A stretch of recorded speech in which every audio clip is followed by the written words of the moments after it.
We live, we live, we live. Subscribe, subscribe, subscribe. Pep Talk UK, Pro Beez once again, joined by Bo from Three Kings Boxing What's and good? the former light welterweight WBA world champion in the building, Regis Prograis. Riguru, how you doing, bro? The Roogaroo, brother. I'm good, bro. Everything over here, we all good, brother. How y'all doing? Hey man, the pandemic's hitting everybody at the moment. You know, it's crazy right now. Right, But right. Well, you know, how's it for you out there? Yeah, I'm in Texas, bro. So we still opened up. You know what I'm saying? We kind of free over here. We still good. Mm-hmm. I heard in a lot of different countries, and I know in the UK for sure, like they locked up and stuff. But we in Texas, so big time. we good over here. We straight. We still moving around. We still doing everything we want to do. Yeah, and I feel mad jealous for that, you know, because I see a lot of the fights in Texas. I mean, we just seen Ryan Garcia dispatch of Luke Campbell, our Right. guy from over here, again in Texas, Javonta, Texas as well. So right now, man, I feel like I might have to fly to Texas, man, you know, to We watch some opened up, boxing, bro. All live the fights boxing. happening here. Yeah, all the fights happening here right now. You know what I'm saying? This is like the only state that can it's the only state that have live fans. So, it's good to be here right now. Mm.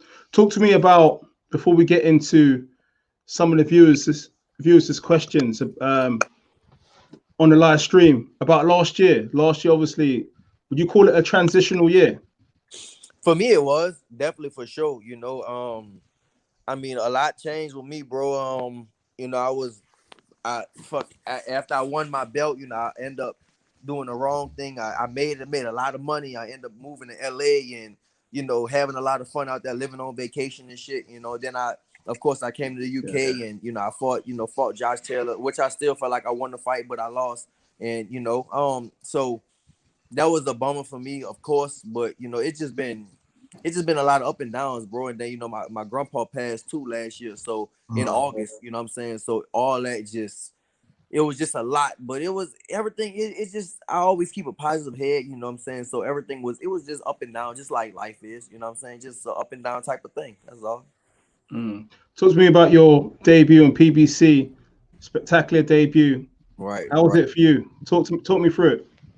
Um, I mean, first off, I didn't fight in, you know what I'm saying, I didn't fight in over a year. So, I was itching to get back in the ring. And I think a lot of people was, I think people was doubting me. There was because of, because of the loss to Josh Taylor, and that was my last fight. And I think people was doubting me. There was like, I think they brought me in there maybe to lose or what. I fought one of the Floyd fighters, and they was real confident on him, and they was high on him. And Leonard Ellaby, I was talking to Leonard Ellaby and stuff like that, and they was real high on him. And but I just ran through him, bro. I was too hungry. You know what I'm saying? Like I came back here, I made like I said, I made that transition in my life, which I started boxing in kind of boxing in Texas or whatever. I'm from New Orleans, but I kind of started in I started boxing really in Texas, and I think this is where I'm gonna finish at. So and out here, when I'm out here, I live in training camp. I don't have a fight coming up right now, but I'm just leaving the gym. I trained twice today. So um yeah, bro, I'm kind of getting off subject, but anyways, like so um I came back here, I came back to Texas, and I grinded, bro. Like when I'm out here, I'm just grinding constantly. I live in training camp basically. Like I was saying, I live in training camp, and when I was in LA, I was living on vacation. So I came back here and I was just hungry to get another fight, and I came back and I grinded. And this was like one of the most, I won't say my last training camp was one of my hardest, but I was super focused. Like I live like a fighter, and I looked at it as like a job. Usually I look at fighting as fun. Boxing for me is like fun. I love to do it. But this training camp, it wasn't too much fun. It was like a job to me. And that's kind of what I took it as. I was on a set schedule every single day. I wake up, I go to the gym, I come back home, I'll eat, play with my kids a little bit, then I take a nap. And then I wake up again and I train. And then, train and then train again. So I was training 3 times a day, every single day, 6 days a week. And like I said, I was on a set schedule, and I was like that for 6 to 8 weeks. I was on a 3 days, three times a day, and and the results, they kind of speak for themselves. Mm. You know that Josh Taylor fight, great fight, Right. great fight, and I got to commend both both boxers Mm-hmm. on the show that they put on that night. I think I watched it ringside that night, Mm-hmm. and then also I went home to watch it again because with close fights like that, I'm just like, yo, I don't know. You know, when you're at ringside, right? There's a lot going on around you, so you're not Right, really right. laser focused in. Mm-hmm. Then you go home, you watch it like, oh, this actually a real close fight. I Mm-hmm. mean, are there any regrets? Do you feel like in that fight, if you maybe started a little bit quicker, you might have had the victory? Do I you think feel I it would was? have stopped him. I think I would have stopped him for sure, for sure, for sure. I think if me and him ever have a rematch, I definitely think I stop him. I Wow. just think I stop him, bro. I heard him a few times, bro, and it's crazy. His trainer even said I heard him a few times. I heard him like 3 or 4 times in the fight.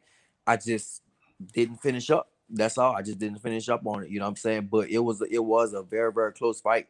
But I know what I did wrong. You know, like what I did wrong was the middle rounds. I just took off, and I think it was honestly, I don't know what happened. It was a mental block or whatever it was. It was just like because one of my trainers, he had to come in. He was like, bro, you this a lot of hardware, bro. You gonna lose this a lot of hardware on the line. It kind of just woke me up like, fuck. You know what I'm saying? Like, all right, you're right. That's because I know I did. I took off. It was a mental block or whatever it was. But in the early rounds, I came out and I was boxing him and stuff. And when I stood on the outside boxing him, bro, he couldn't touch me. He just fucking couldn't touch me and shit. And then one thing he did, he stepped in.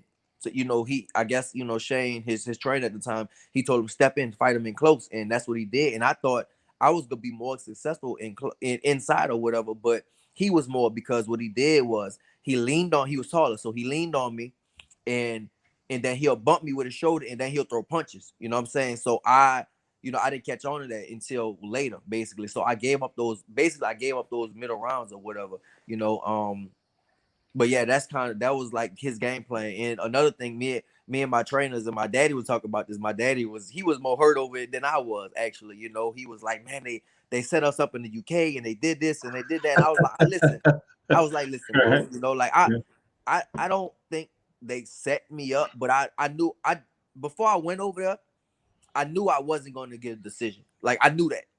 But I thought I was gonna stop him. I'm not gonna lie. I honestly thought I was gonna be able to stop him. So I do credit him because he was tougher than I thought. Like he took He's my a hell of punches. a fighter. He Yeah, yeah. definitely was tougher than I thought or whatever. So he took my punches, but my dad was like, "Yeah, they set us up and this," and it was. I mean, it was a lot of little things behind the scenes that was going on that they told me, him and my trainers, they told me about, but I kind of didn't realize. But we'll go. I think you'll hear about that when I have a book. You'll hear about that in my book one day, right? But anyways, um, I mean, what I was saying. So yeah, they just thought he like set me up, and they set me up and all that type of stuff. But for me, it was just like I thought I was gonna stop him. I really thought I was gonna be able to stop him, and I didn't, and I didn't think I was gonna get I didn't think I was gonna get a decision before I came over there. But I thought I was gonna stop him. So, but it is what it is, and he won, and it was his night that night. Sometimes you can't stop God's plan. And that's kind of what I took away, because I did an article with Donald McRae or whatever in the Ring magazine, and they were saying, he was asking me, like how did I take it and stuff. And of course, like at first, I think like the first few weeks I took it hard, when you lose that first fight, you take it hard and stuff. But after that, I was cool because I was like, it's God's plan, and you can't take that away, because he had a lot of stuff. They had a lot of stuff going against them, but like prior to the fight, basically, they had I know Shane McGuigan's sister died. I think Mm. his father-in-law died. Luke Campbell had just lost like a few weeks prior to that to Lomachenko. So they had a lot of stuff just going against them. And if I would have beat him, if I would have stopped him, what would have happened? Like personally, on the personal level, what would have happened to them in that team? I don't know. And I'm stronger mentally. I'm stronger. So I just after that, man, I went back home. I was living in LA at the time. I went on the beach and I was chilling, and I was good. I felt good, and I just and I thought about like Ali. Ali, he lost. Before he became Ali, he lost like the biggest fight of his career, which was Joe Frazier. The fight of the century. He lost that fight, and and he was after that he was like, it's just a fight, and he became like the Ali that we know. So, and that's kind of what I'm gonna do. Sometimes people, they lose, and then they just turn up all the way. And that's kind of what I'm doing right now. I'm just so hungry, and I just want to prove that I'm the best. And I've been training my ass off and just doing everything. You know, like I said, you look at Canelo, and you know he lost to Floyd, and now Canelo Yeah, is yeah, the best motherfucker in the world right now. You know what I'm saying? That's kind of yeah, yeah, the Yeah. same thing I'm doing Facts. right now. I'm gonna just prove myself like I'm the best. Like I'm the best. I'm hungry to prove that I'm the best. You know, and it's before my career is over. Me and Josh Taylor have to fight, and it'll be no doubt in everybody's mind who is the better fighter. It'll be me for sure. Wow. All right, Bo. Bo, you want to kind of come in with a point before we Yeah, get yeah, to you? yeah. But listen, man, I love my man Pro Beez because he starts out with these diplomatic questions. But me, Regis, we go back too far for stuff like that. All right, so we Right. finna get down. We finna get down. Mm-hmm. You moved to Hollywood, and now if you remember, I asked you. I said, "Yo, man, we gonna see Regis go Hollywood?" And you was like, "No, man, never." But I think I think one of the things is, which was my concern, was you was in a location that I felt wouldn't keep you hungry. That's true. You It's know, true. right? It's listen, bro. It's true. Listen, when I moved there, like I said, I had just won a belt. You know, I was a world champion. I made a shitload of money. I was like, you know what? Like, let's just move. Me and my wife, like, fuck it, let's just move. And you know, I love LA, and I will. I'm gonna stay here, but I will have another house in LA. You know, one day, probably in the next year, maybe really in the next couple of months, I'm gonna get another house out there in LA. But I'm for boxing, I have to be here. But anyways, you know, I love the city. I do because I was prior to that, I was doing training camps out there in LA. I would do my first 2 weeks in LA, then I would come back to Hmm. Houston. And LA is, you know, if you've never been to LA, bro, LA is fucking gorgeous. LA is a Yeah, beautiful place. I love LA. I love the vibe. I love everything about LA. So where my training camp for the relic fight, we was out there, we was standing up in the Palisades, the Pacific Palisades. Oh man, a beautiful house overlooking the Pacific Ocean. It was like gorgeous and shit. And I was yeah, like, bro. And so when we let after that 2 weeks after those 2 weeks was over in training camp, we came back to Houston, and it was raining, it was gloomy. I'm like, oh hell no. I just came from fucking a house overlooking the damn water, and now I'm coming back here and it's like gloomy and rainy. But I know that I need that. You know what I'm saying? I need that type of shit. I need that. It's that dirty grind that, you know what I'm saying? Like in my gym out Rocky there, Mo. yeah, Yeah, yeah. in LA, in my gym out there, you know, Churchill boxing gym, I go out there. It's filled with celebrities and, you know, like yeah, high upscale like clientele and stuff. Everything is nice and all that stuff. But I come back to Texas, my main gym is full of savages, and you know, it got that just dirty type of, you know what I'm saying, that dirty type of environment, that grimy like type of environment. That's kind of what I need. You know what I'm saying? So like I said, when I lived in LA, I lived on vacation. Like I really did. I had people always in and out of my house. I had my partners living with me. I had a family living with me, like a Brazilian family living with me and stuff. And I mean, it was, and I had the time of my life. You know, sometimes I think about it like, damn, like I really miss it. But I did a lot of self-reflection. I know I need to be here because I'm around my team. Out there, I wasn't around my team. So here we work in a unit. You know what I'm saying? Like I just finished training with my team just now. You know what I'm saying? okay, Every day we all work in a unit. Out there, I'm by myself. You know what I'm saying? Like I'm running the stairs, I'm doing all that by myself. And I would still love boxing. I would still do what I gotta do. But it's always a difference when you got your coaches right there next to you every single day, pushing you and doing all that type of shit. You know what I'm saying? So, and like I said, I just had to. You just self-reflected, and you know. And my daddy said the same thing. He was like, "Man, LA made." He told my coach LA was making me soft, and my yeah, coach was like, "Nah, Regis ain't gonna never get soft." You know what I'm saying? I don't think I got soft, but I live very, very good out there. Like the way I lived out there, is the way I want to live when I retire forever. Basically, right, you know what I'm saying? It right. was fucking wonderful how I lived out there. I loved it every minute of it. I mean, I still miss it a lot, but for my career, this is where I need to be, and I know that. So you know, I'm gonna stay here. Like I said, I'm gonna still get another crib in LA to be going out there. I got a house. I live in Texas, but I got a house in New Orleans, and so I go out there back and forth, and I'll get a house. I end up getting a house in LA too, and you know, doing the same thing. Yeah, see Right. that's funny because because I remember, man, you talked about that, and one of the things that I want to focus on is, man, you're a fighter, you're a father, you're a husband. So it seems like everything is coming together. So now that you're back in Houston, Of course, everybody know you know you had the contract with PBC. You're looking at 147. There's some dogs at 147, man. Who are you gunning for once you get back into the mix? You know what? I think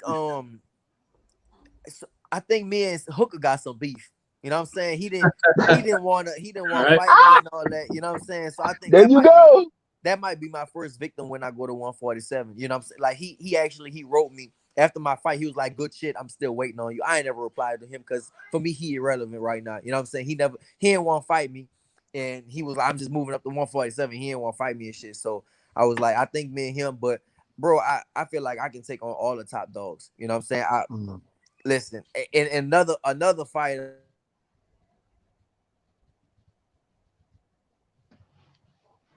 really think that would be one of my first big fights at 147. I was at the fight live, Errol Spence and Danny Garcia, and I think Danny. I ain't gonna lie, I think Danny Yeah. will be easy cake for me.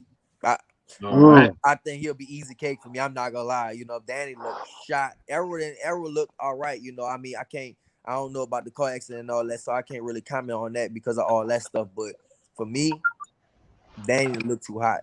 So I think, I think that'll be one of my, after I whoop on Hooker, then it'll probably be Danny. Okay. All right. All right, Bob, we're going to get to the viewers because there's a lot of questions here for Go Regis. ahead. So we'll just kind of mix and match. All right. Okay. So Raw, welcome Raw, regular, always back in the thing. All right. Welcome Regis. I was at the O2 Arena that night and thought the home crowd swayed the judges. Could have gone either way. Right. Yeah, that's true. Yeah, that's true. You know, I mean, like I said, bro, as I keep commenting on the same thing, but it was his night, bro. I thought I still won. You know, one of my coaches was like, if you in a street fight, right? And if me and him had a street fight and they'd be like, who won? You saw my face, you saw his face, they'd be like, oh hell no, it's no fucking way that motherfucker won that fight. You know what I'm saying? So of course it wasn't a street fight and we got this, but you know, whatever. It's kind of past now, but I think the fight is too big for us not to get a rematch down the line. I'll tell you, I will definitely watch that. If there's a rematch off that first fight, a rematch would be amazing. Right. I'll tell you how much. I think we'll get it at 147. We'll get it for sure. On the skill level, that was one of the highest skillful fights I've seen. Right. Great fight. Great fight. Right. All right. This is a question, right?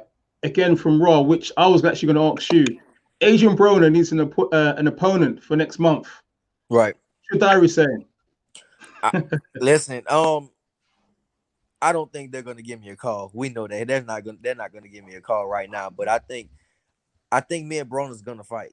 You know, I think it's a big possibility. At first, I thought it was real far fetched, but now Broner's coming back and it looked like he's serious. And I mean, I think that fight is it's a big possibility. You know, and might be this year, early next year. So you know, I can't wait. You know what I'm saying? I've been calling out Broner for a long time and I can't wait. All right.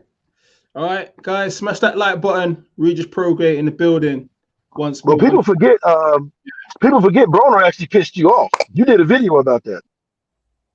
Broner pissed me off about a lot of shit. What he did? I forgot. he said something about I beat you up, buddy, or something like that. Yeah, it was like that. Buddy can't fuck with me and Buddy and this, and I was like, yeah. All right. I was like, all right. I think I fucked Broner up, bro. I ain't gonna lie. I think I whooped the shit out of Broner. You know what I'm saying?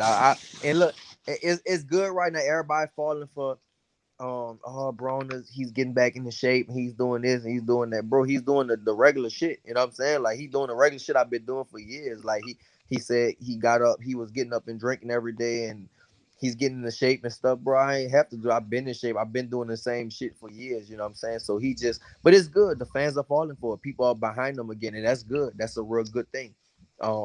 So it'll be good for me because if he would have whooped this dude he about to fight, he's supposed to fight this Mexican dude, but the dude got corona, some shit like that, so he ain't fighting him no more. But it'll be good. He run through him, and then they'll be talking about me and him next. So That's a good thing. People falling for that. But boxers, I know I ain't falling for that shit. Thinking he serious and just because he working out, we all fucking work. I work out every fucking day and I don't drink, never did. So I ain't worried about that shit. What they talking about?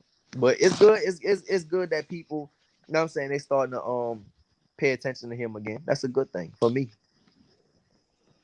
All right, guys, smash that like button. Regis Prograis in the building. Okay, Nathan, 140 is a stacked division. Lots of talent, in my opinion.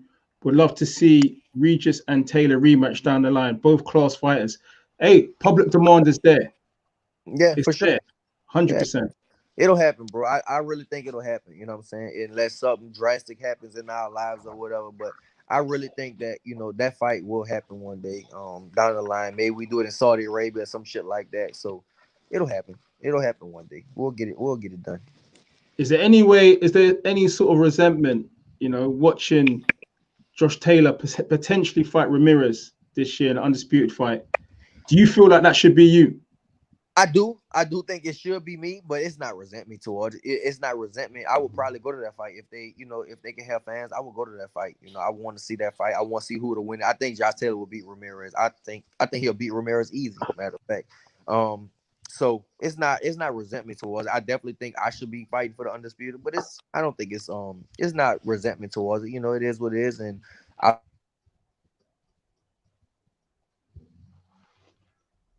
He got a phone call.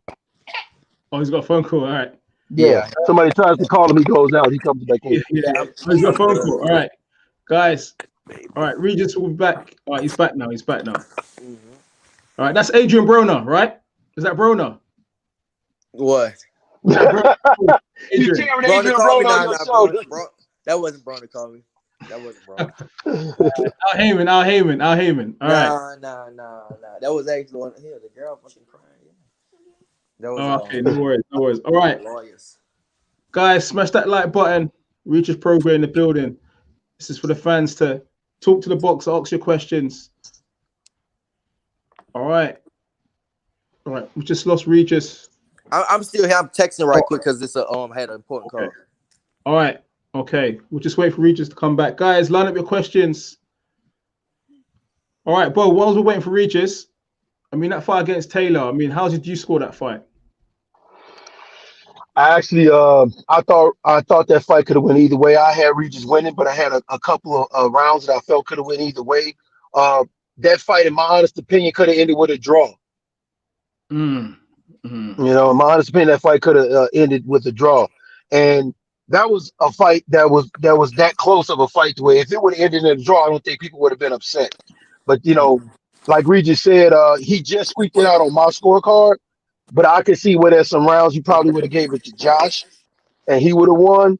But honestly, man, that fight, in my opinion, should have probably been more of a draw than picking a winner, because one judge gave the 12th round to Josh, which was clearly Regis's round. Yeah, they did that. You know, that's why I said if that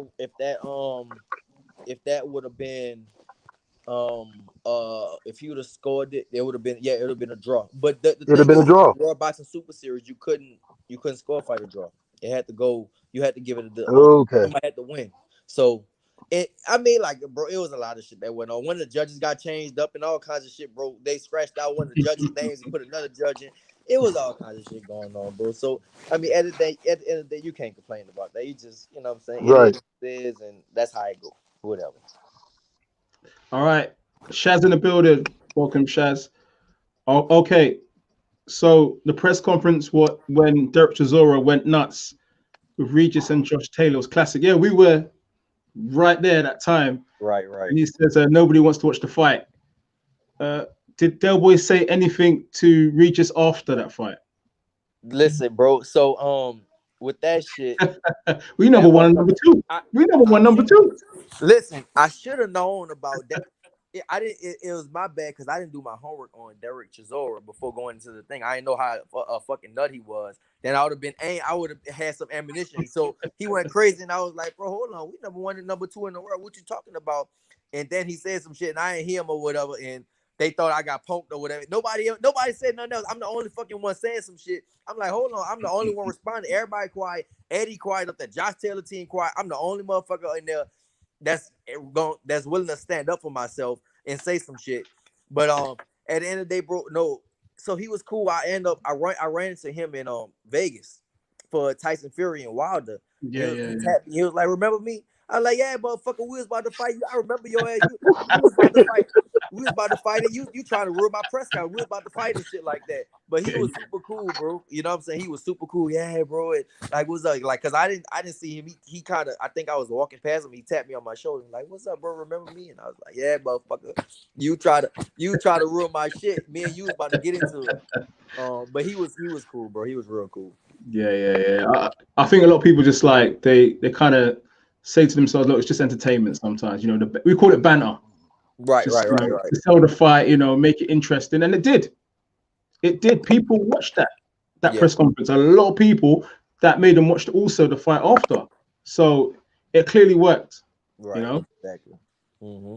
Okay, guys, smash that like button. Regis Prograis in the building, right here for the fans. Okay, G Money Gerald, I beat Regis in the amateurs. G Money Gerald. I don't know what Okay, that is. you want to confirm your full name, G Money? All right. Okay.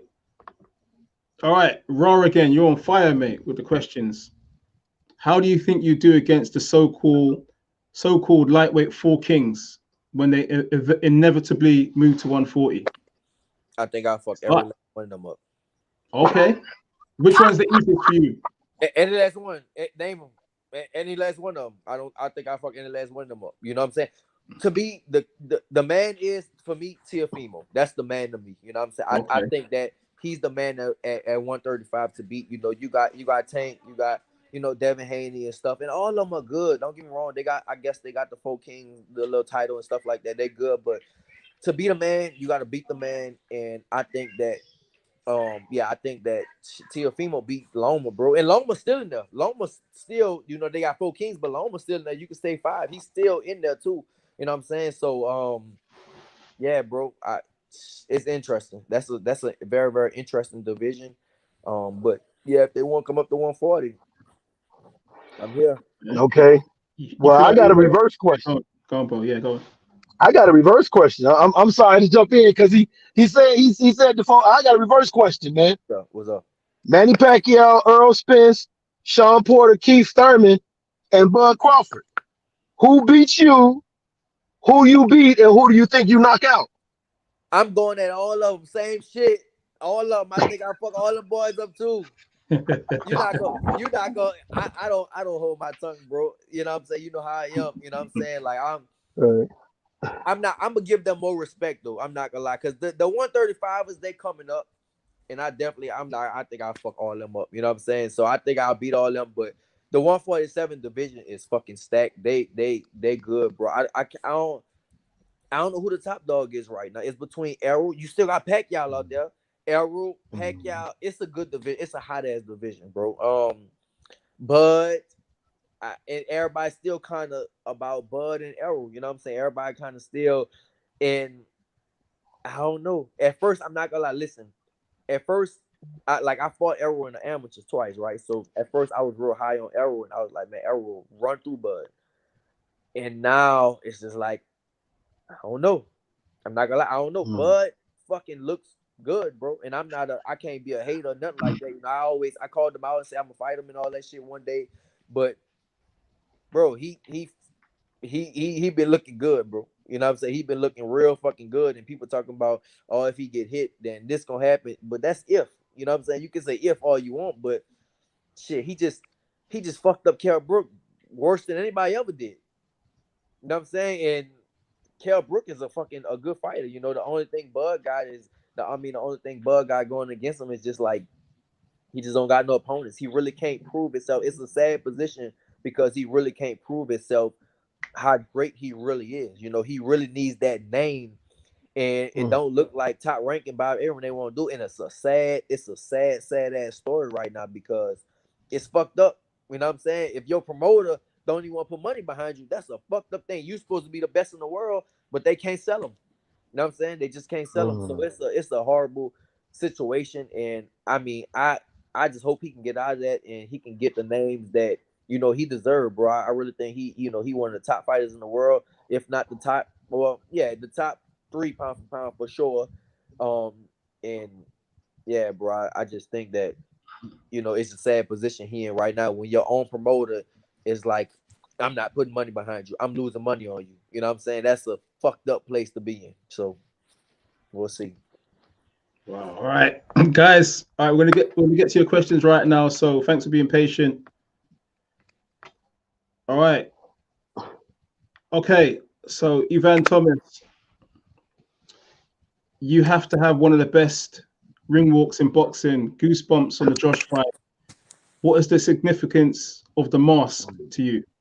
The mask is a Ruguru, baby. You know what I'm saying? That's what the mask is. It's called the Ruguru. You know, the Ruguru is like a mythical swamp, the werewolf type of monster in the swamps of Louisiana. And it has the Indian stuff around. My grandpa was like a real Indian. So we have that. We have the Indian stuff around the mask and stuff like that. So um that's like the significance, you know what I'm saying? And so my favorite fighter was always Mike Tyson. And I loved how Tyson came out. Real talk. Yeah, Mike Tyson came out with that, with the no shirt on. He just came out ready to fucking for war. And I always wanted to do that. I always wanted to come out with no shirt on. And you know what I'm saying, just walking. At first, you know, my managers and stuff, they want me to wear shirts and shit with sponsors and all that, shirts and ring and robes and stuff. And I was like, bro, I don't want to do that, bro. I want to walk out with no shirt. So I finally did it. I had the mask on, but I had the mask on with the shirt, with no shirt on. And I walked out with my little black shorts. I used to wear the little small black shorts like Tyson used to wear too. And I did that. And I mean, everybody went fucking crazy about it. You know, it was my 10th fight in Houston, and everybody went crazy. And I was like, this is, you know, this is my ring walk. You know what I'm saying? So, yeah, bro. That's like the mythical Rugu thing. All right. All right. Okay. Right, guys. Smash that like button. We've got Regis Prograis, both from Freaking Boxing's in the building also as well. Pep Talk UK. Subscribe, you ain't subscribed. All right, there's a number of questions here. Bloody hell. All right, okay. Where do we start? All right, we'll just take this one then. Okay, James Burrow. Happy New Year, mate. Which of his opponents has hit the hardest?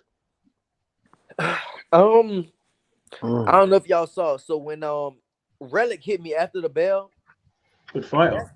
yeah, when Relic hit me after that fucking bell, I think it was the second round. Oh, that was, he actually wobbled me. If you see the fight, he wobbled me. And I was like, damn, that motherfucker, he hit hard. I ain't gonna lie, he hit hard as a motherfucker. He hit real fucking hard. That's why I kind of didn't want to let him hit me, because that motherfucker, he had some power. He hit me. So that's probably one of the hardest I've been hit. Who else? I fought a dude in New Orleans before. I think it's Velasco.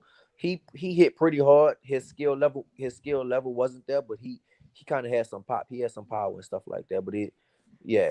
But his skill level just wasn't there. But I think the hardest I've been hit was Relic. After that bell, when he hit me, he fucking cracked my ass.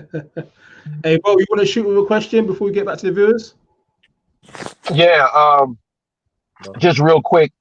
Um, I think the thing that goes around now in boxing is, and you touched upon it, people was counting you out because you took a loss. It seems that whenever you take a L in boxing, they tend to write you off. Why do you think that narrative is there, and what can we do to change that in boxing? Because when you look at the Hall of Fame is full of guys that took L's. Right, exactly. I think it's the Floyd effect, bro. That's the main thing. You know, Floyd was undefeated, and that's all he preached: undefeated, undefeated, undefeated. You know, so and I think people stuck to that. You know what I'm saying? But I honestly don't think you're gonna see another Floyd for another, I don't know how long. You know what I'm saying? If people really fighting each other, you're not gonna see that, bro. You're gonna lose. That's just it. You know what I'm saying? All my idols lost, all of them. You know what I'm saying? Tyson, Duran, Ray Leonard, Ray Robinson, Hagler, you know what I'm saying? Like all of them, they all took L's. It's about how you come back.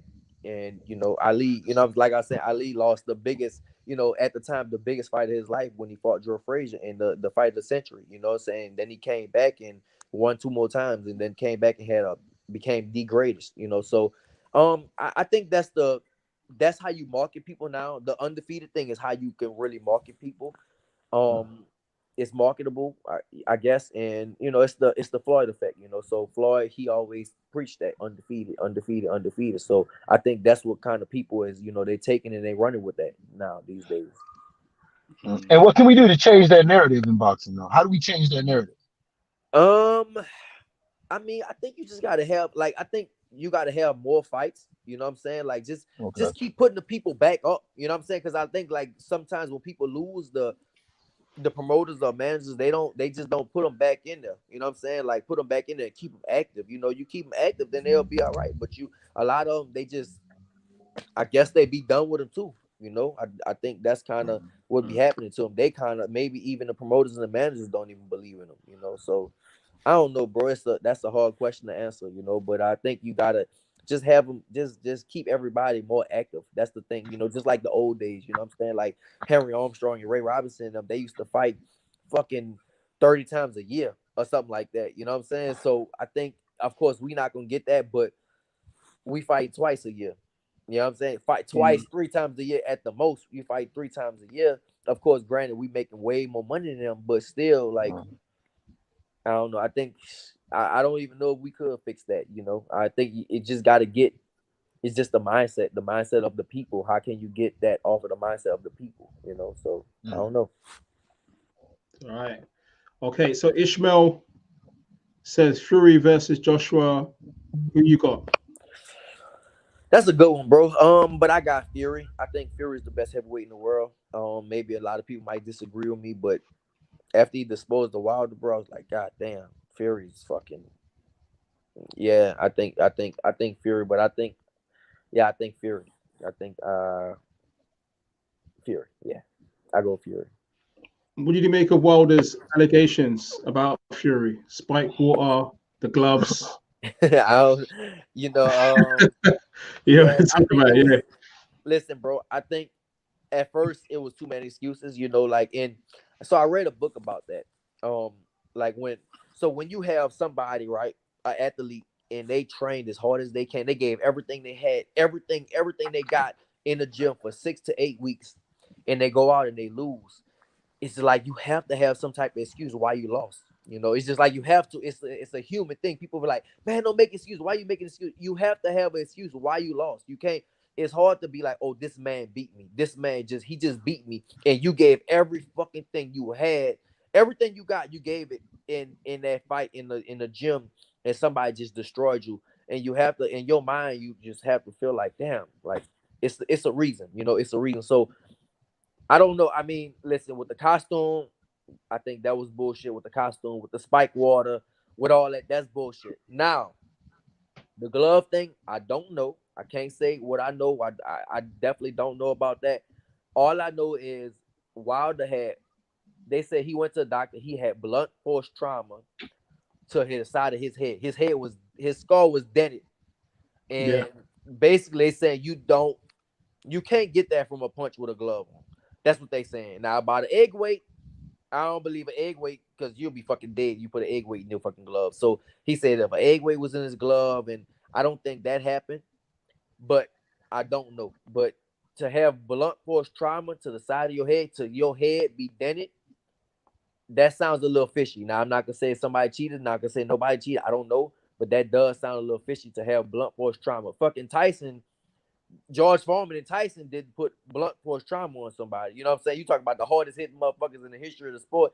Ernie Shavers and George Foreman and Mike Tyson, they didn't even fucking have, their opponents didn't even have blunt force trauma. You know what I'm saying? Then they skull. So I don't know. I can't really speak on it. I don't know. But if that's true, if it's blunt force trauma to the side of his skull, I mean, that's a little fishy. That's all I got to say. Oh, okay. All right. Benji's in the building. Welcome. Subscribe to Benji's Boxing channel on YouTube also as well. All right. A lot of names at 147. Spence, Crawford, Thurman, Pacquiao, Garcia, and Porter. Who would you pick to face? I think we answered this a bit earlier, but if you want to let the viewers. First off, if I can fight Pacquiao, that's a dream come true. That's the money fight. That's the money fight. That's a legend, bro. That's a legend. That's just something for me. to, you know what I'm saying? I just fought fucking Pacquiao. And I'm gonna beat that motherfucker too. I'm gonna beat Pacquiao. You know, that's a hard task, but that's fucking Pacquiao. You know what I'm saying? Like, that's the only 8 division champion in the history of the sport. You know, no matter what he does, he will always be that. So I would definitely want to fight. That's the first name. And I think and like I said earlier, I touched on that I was at Spence and Garcia, and I think I think Garcia will be some you know, that'll be one of my first fights at 147 to get introduced into the weight division. All right, big up the viewers joining us. Like, they're coming in more and more now, right? As we're trying to get away, that more of them are coming in, man. They want to speak to you, man. Right. UK love right here. UK love right here. They remember the Taylor fight, so you got mad love from the UK fans. Right. Oh, do you want to shoot? He actually trained in the UK for you was in the UK training and stuff like that I trained with at the the help with the Peacock promotion gym. of that fight. Yeah. Yeah, I trained at the Peacock gym out there. Yeah, because I came out there, fuck, how long? 3 weeks earlier, some shit like that. Yeah. Yeah. And Mel was taking you about and stuff. Melissa. Yeah, Mel. Yeah. That's my friend, man. Yeah. All right. All good, man. All good. All right. Okay. Guys, smash that like button. Riguru in the building. Yes, all the way from Texas. All right. What's your cowboy hat?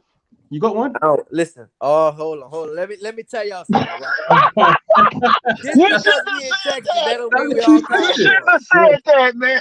Right? Just because we in Texas, that don't mean we all cowboys. That's the thing, you know. So, yeah, bro. Just because we in Texas, that don't mean we don't ride horses on the street. We don't got cowboy hats. We don't got cowboy boots. Texas is a big ass state. It's a real big urban state too, bro. So yeah, we don't ride. We don't do that, bro. Now I am in the country. I'll show y'all like my backyard and shit like that. All right. See, hold on.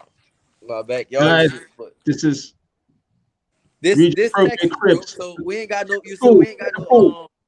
You know, that's Texas. So we ain't got no tumbleweeds and shit, and we ain't got no horses, and you know, we got boats and we got pools, and you know, we got that type of stuff. Short of the crib, man. Short of the crib. Yeah, bro. That's my backyard, bro. So we don't, you know, we don't got no cowboy boots and shit, bro. All right. Okay. Back to the questions. All right. Best bully Scotland. With a wee question. Aye. Big up my guys from Scotland. All right. Love to see that again. It was a beautiful fight to watch. Regis, you gained a fan that night. Thank y'all. Thanks again for the Taylor fight. Let's run it back. Let's run it back, man. We'll have it again. Yeah, it'll happen again. The winner of Ramirez and Taylor, right? You fight the winner. We'll fight at 47. We'll definitely fight at 147 eventually. You know, I don't think I don't think whoever wins that fight will stick around at 140, and I don't think I'll stick around at 140 either, unless it's some money you just gotta get, you know what I'm saying? But I think we'll all be at 147, you know, in the next year too. Josh Taylor saying that he wants to fight Terence Crawford. I mean, how would that go for you? That's a good fight, bro. I think that's a damn good fight, you know. And and one thing Josh Taylor got is fucking confidence. That motherfucker is cocky and he confident, you know what I'm saying? That goes a long fucking way, you know. So I don't know. But Crawford is a motherfucker to deal with. He's definitely, you know, he's somebody, you know, really good to, you know, he's really good, you know, but Josh Taylor got the skills to do it. So I don't know. It'll be a good fight, and hopefully, you know, if they do it, they make it happen, I'll be there. I'll call out the winner after. Bo, you want to shoot a question? Yeah. When Devin Haney. Oh, you know, what's your take on this whole WBC franchise, man? I don't really talk about the WBC too much, you know, because I'm still in boxing. Right. I got you. I'm still in boxing. I'm still cool with Mauricio, you know what I'm saying? And we went to Mexico with him, and they showed us a real good time. So I don't really want to talk about that like that, because, you know, it's still politics and all that, you know. That, okay, you know, all right. I can respect that. I respect that. I'm gonna call you later, and you're gonna give me an answer, but I can respect that on air. Devin Haney and Teofimo Lopez, man. Who you think win that fight? I got Teofimo, bro. Listen. I think that's a okay. fight. Devin has fucking skills, but I don't think Devin got the pop like that. You know what I'm saying? The power like that. You know, but he definitely got skills. The motherfucker don't get touched. Young dude don't get hit and shit like that. He's defining what boxing is about. But I told you, for me, Teofimo was the man. You know what I'm saying? To be the man, you got to beat the man. And for me, the man was Lomachenko. Lomachenko was fucking destroying shit. And he just ran through Lomachenko to me. So I think Teofimo was the man right now. So, I mean, that'll be a fucking good fight. But for me, right now, in my eyes, Teofimo is the best at 135. You sound like Ric Flair when you say that, man. To beat the man, you got to beat the man. Beat the You man. gotta beat him. To beat him, you gotta beat him. Yeah, you got to. I mean, if you can't just say you the man out of the blue. You know what I'm saying? How the fuck you the man? You gotta beat the man to beat the man. All right, 100. Sorry, Bob. Right. And now, do you think Ryan Garcia is biting off more than he can chew, taking on Tank? I don't know, bro. You know what? Ryan, for me, his last fight, Ryan Garcia proved to me he was more than a YouTube. I can hear you. I heard you. I hear y'all. All right, I think Bo's frozen. All right, we'll get to the questions from the viewers. All right, which football team are you supporting at this time? All right, you went to Spurs' ground with Mel, right? Tottenham Hotspur. Yeah. Okay, how was it for you? How was that experience? It was cool, bro. I mean, y'all take soccer over there super serious, football, soccer. Y'all take it real serious over there, bro. So it was a cool experience. You know what I'm saying? It was a real good experience. But I've been to some soccer game. You know, so my wife from Brazil. So I went from Brazil, yeah. I went to a football game in Brazil, and that shit was fucking. It was like twice the game I went out there. It was fucking crazy, you know. So, but I mean, I love it, man. I love the environment. It was cool. We met a lot of people, had a lot of fun. We was picking up kids, taking pictures with them, and all kinds of shit. We had a lot of fun, bro. So, I can't say which football team I support because I don't know too much about them, but we had a lot of fun over there. All right, 100. All right. I think, all right, Bo's still on mute. All right, okay, guys, get your questions in. We got 9 minutes left. No, I'm here. All right, okay, Bo, you want to shoot? Yeah, I'm on a delay. So if y'all hear me, I'm on a delay. That's probably what it is. I was just going to ask him, does he think Ryan Garcia is biting off more than he could chew, talking about fighting Tank Davis? Yeah, I heard you with that question. Yeah, listen, bro, Ryan proved to me his last fight he not just a YouTuber. You know what I'm saying? He not just a YouTube fighter, not just an Instagram fighter. You know, he stopped Luke Campbell, bro. You know, he got off the canvas to stop Luke Campbell. You know what I'm saying? So I think now his confidence is so fucking high to where I don't know. I'm not gonna say who gonna win. I don't know. I personally think Tank will beat him, but at the same time, I don't think it'll be a walk in the park. You know what I'm saying? I don't. And you know, and to be honest, Tank last fight, Leo Santa Cruz was hitting with a lot. He was hitting with a lot of shit, but he caught that fucking uppercut, and that was it. It was lights out for him. You know what I'm saying? But he was hitting with a lot of shit. And Leo Santa Cruz but he's a little guy. You know, he's little. You know, he was a 26 pounder or something like that. You know, he was small. So, but he was hitting Tank with, you know, he was hitting Tank with some stuff. But Ryan Garcia he's big for 135. So I don't know, bro. But Tank just got that.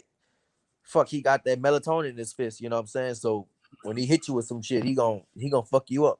I don't know, bro. I just want to see the fight. All right. Okay. So, all right. Dead fish follow the stream. Okay. If your fight with Taylor was in America, do you think you would have got the decision? Yeah. I think so. Okay. So on the basis of why do you think that would be the case? Would have been the case?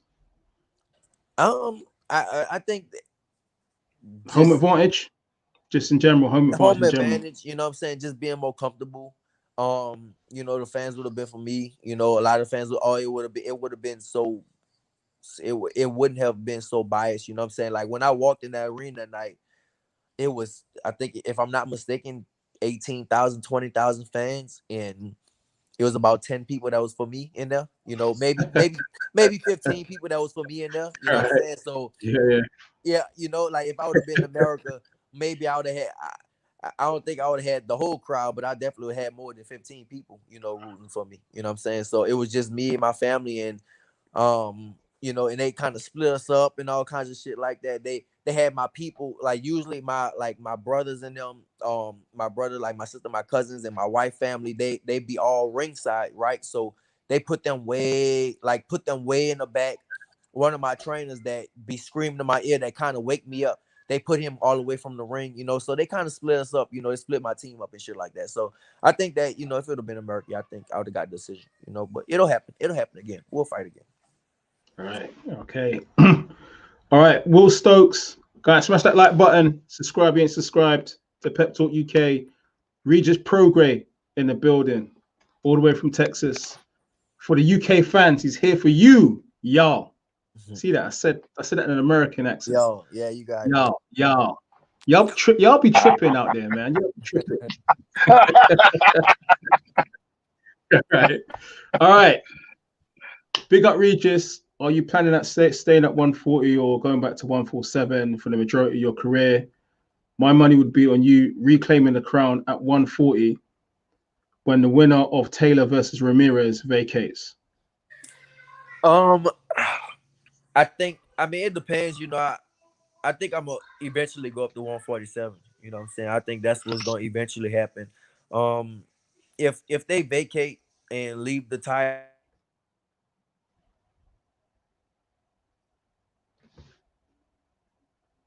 watching a movie, I want to go downstairs, and then Khaleesi made it go down and hit my head. all right, tell her don't do that. All right, go ahead. So like I said, I'll probably go up to 140. Eventually, Hold on. yeah, I'll definitely Hold on. eventually. That's classic. Huh? Yeah, he said he wasn't thinking, but yeah, That's classic Regis Prograis. Yeah, if y'all watch his videos, his kids do that, and he be like, "Y'all just go head on, man." Okay. He just went away. Okay, all right. I was trying to go downstairs, and then you made it go down because he was on it anyway. All right, go ahead. Go. So yeah, anyways, to get to your question, I got going in a little while, bro. But yeah, anyways, to get to your question, yeah, I'll probably go up to 147 eventually. It depends on how many fights. I think one or two.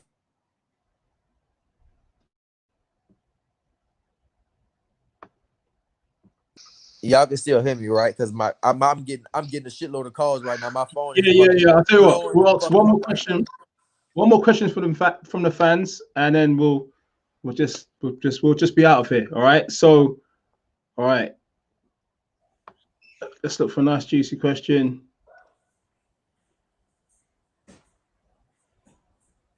Okay. Will Stokes. Have you heard of Steve Claggett? Good Canadian, 140 pounds fighter. He's coming for you, top guys soon, brother. Never heard of him, bro. Never heard of him. I'll have to. Steve Claggett. I'll get on YouTube when I get off of this. I'll go look at him. Now listen, if you telling me he coming for me, he gotta be good. Don't tell me nobody coming for me and he shitty. Don't tell me that. Don't. I'm telling y'all, because it's people that be calling me out and they shitty and they be calling for me, and I'm telling y'all, I'm a different type of level. So I'm gonna look him up and he better be good. Steve Claggett. All right. You got Matthias on your heels as well before you go. Matthias? Matthias, the bro Matthias. He called me out. He wanted to fight me and shit like that, bro. He not on my level. This boy would not last 12 rounds with me. Now, if they give me that fight, so a lot of people thinking the fighters make the fights. I told I'll fight anybody. You put anybody from me and I guarantee I'll fight. I'll fuck them up too. And I was like, yeah, he called me out and stuff. It's like, yeah, all right, that's cool. We can do that. We can make that happen. I guarantee I'll stop him. I guarantee I'll fucking knock that boy out. Guarantee you. So if they want that fight to happen, all right, that's cool. Put him in there with me. You know what I'm saying? Because he called me out and shit. So this dude, Steve Claggett, I'm going to go look him up. Steve Claggett, I'm going to go look him up right now.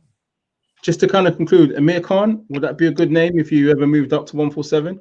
It could be. Amir Khan is a huge name moving in the UK. It could be. Yeah, for sure. Amir Khan is a huge name. He's a real big name. So yeah, maybe so. You know, we'll see. It's a lot of possibilities. You know, so we'll see what happens. And you definitely wouldn't go down to 135 to fight that golden generation. No, big they got money fights down there, man. They gotta come with the 140, bro. Hell no. I can't even. You know, my last fight, I fucking barely made. I didn't even make 140. You know, so I gotta get back on my shit again. So 135, that's out the question, bro. My frame is too big for that. You know, really, my frame is getting too big for 140 right now. The only reason I can still kind of like still make the weight and get down is because I train year round. But if I didn't train year round, then you know I'll fucking blow up. So 135 definitely out the question for me. All right, guys, that kind of concludes it for us. Smash that like button. We've got to thank Regis Prograis for passing through. We'll probably do it again, man. Definitely. I'll No holler at problem, you. brother. Thanks, bro. Salute, brother. Get on my calls, man. Y'all had me missing a shitload of calls. All right, guys. Thanks for joining. Thank All right. you. Pep Talk. Subscribe. Thank you.